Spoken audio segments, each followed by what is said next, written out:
তাই আমার প্রশ্নটি আমার মা বলবেন।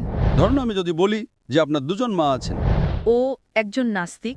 যে আমাদের সৌরজগতে কয়টি গ্রহ আছে, ও জানে না। আপনার কয়জন বোন আছে? ও একমাত্র কন্যা। না, ঠিক তা নয়।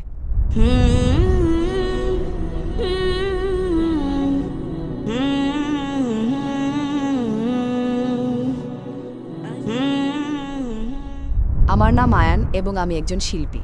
আমি হাই স্কুলের ৩য় বর্ষে ছাত্রী এবং আমি ইসলামে বিশ্বাস করি না। আসলে আমি ভালো কথা বলতে পারি না, তাই আমার প্রশ্নটি আমার মা বলবেন। আমি দুঃখিত, ওর প্রশ্নটি খুব একটা শিক্ষণীয় নয়, কিন্তু ইসলাম সম্পর্কে এটাই ওর প্রথম প্রশ্ন, তাই দয়া করে বুঝবেন। অবশ্যই অবশ্যই। বোন, আপনাকে স্বাগতম।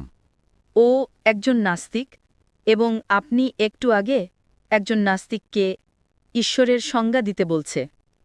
অথবা যদি কোনো নাস্তিক ঈশ্বরের সংজ্ঞা দেয়, তাহলে তো সে নিজেই ঈশ্বরের অস্তিত্ব স্বীকার করে নিচ্ছে। আপনি যা একজন নাস্তিককে জিজ্ঞেস করছেন তা কি অযৌক্তিক নয়?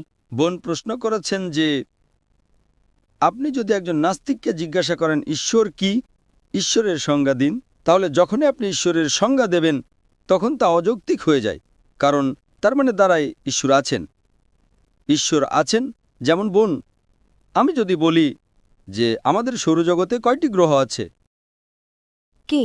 আমাদের সৌরজগতে কয়টি গ্রহ আছে, সৌরজগতে কয়টি গ্রহ আছে? কয়টি আছে, ও জানে না। কয়টি গ্রহ? সম্ভবত ৮টি। 8টি গ্রহ। ধরুন যদি আমি বলি যে 20টি গ্রহ আছে, এর মানে কি 20টি গ্রহের অস্তিত্ব আছে? যদি ২০টি থাকে তাহলে কি এর মানে ২০টিই আছে? না, ৮টি আছে। ঠিক আছে। আপনার কয়জন বোন আছে? ও একমাত্র কন্যা। কোনো ভাই আছে? আমি একমাত্র সন্তান। একমাত্র সন্তান, ঠিক আছে। আপনার কয়জন মা আছে? আপনার কয়জন মা আছে? একজন। একজন মা, ঠিক আছে। ধরুন আমি যদি বলি যে আপনার দুজন মা আছেন, ঠিক। আমি যদি বলি 2 এর সংজ্ঞা দিন, 2 মানে 1 + 1 হলো 2। আমি 2 এর সংজ্ঞা দিয়েছি বলেই যে 2টি মা থাকবে তা নয়। আপনি কি বুঝতে পারছেন? আমি যদি বলি যে আপনার দুজন মা আছেন এবং আপনি বলেন না দুজন মা নেই, আপনি আমাকে জিজ্ঞেস করবেন 2 এর সংজ্ঞা কি। আমি বলবো 2 মানে 1 + 1 হলো 2। তাই আমি 2 এর সংজ্ঞা দিয়েছি বলে যে দুজন মা থাকবেন তা নয়।